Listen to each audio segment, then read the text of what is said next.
Well, you can see some of the preparations behind me, Edwin, all the way down the Royal Mall, which is traditionally painted red to emulate a royal carpet as it leads up to Buckingham Palace, which you can see in the distance behind me.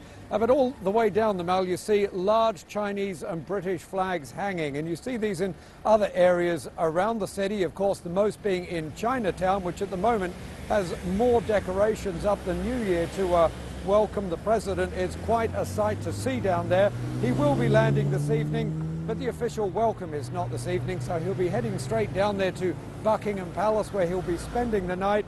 But tomorrow morning he will be escorted by Prince Charles and his wife, the Duchess of Cornwall, to the House Guard parade ground, where they will enter a royal carriage and they will be escorted by the Horse Guard all the way down the Mall to Buckingham Palace, where there will be a formal luncheon with the Queen, and we're expecting a speech from President Xi and the Queen at that royal luncheon.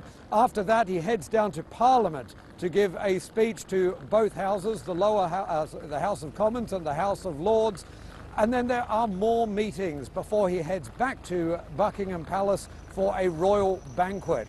The agenda is just so packed over the next few days. That's just day one. After that, on Wednesday, we see more political meetings with the Prime Minister, David Cameron, and then off to the Huawei headquarters. After that, we're going to see more and more meetings, perhaps deals being signed in the finance sector, in the infrastructure and transport in particular. And finally, he'll be heading up to Manchester, where China has been investing a lot of money, particularly in the airport up there. He'll be joined again by the Prime Minister and the Chancellor of the Exchequer, which is Britain's Finance Minister, George Osborne. They will have one final meeting, a final meal, before the President flies directly home from Manchester, which is seen as giving some sort of sign as the economic revitalisation of this northern city. It certainly is a packed agenda, there's no doubt about that, Jack. The UK is a popular destination for Chinese tourists. We've had several stories over the past year or so about this, while China is also attracting more and more travellers from the UK. How will President Xi's visit boost the tourism sector? Well, Britain has certainly been hoping it's going to boost the sector. That's what we've been hearing from all of the tourist officials. Chinese tourism in Britain has been climbing, but this country really still lags behind so many other countries.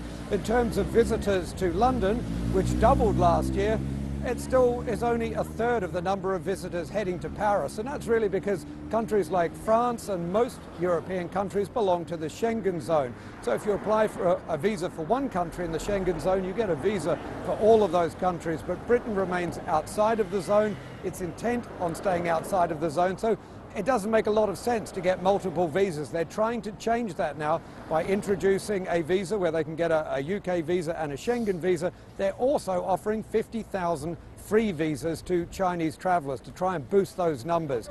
But it's still going to be a long way ahead. British officials here know that it's a hard sell. They're not even in the top 10 destination for Chinese visitors, even though last year the City of London was the world's most popular tourist destination. So they're really hoping this visit is going to put Britain in China's spotlight. All right, Jack, we'll leave it there, and do take care when you get away from that point of the Mall where you're standing. Those cars seem to be coming pretty close to you.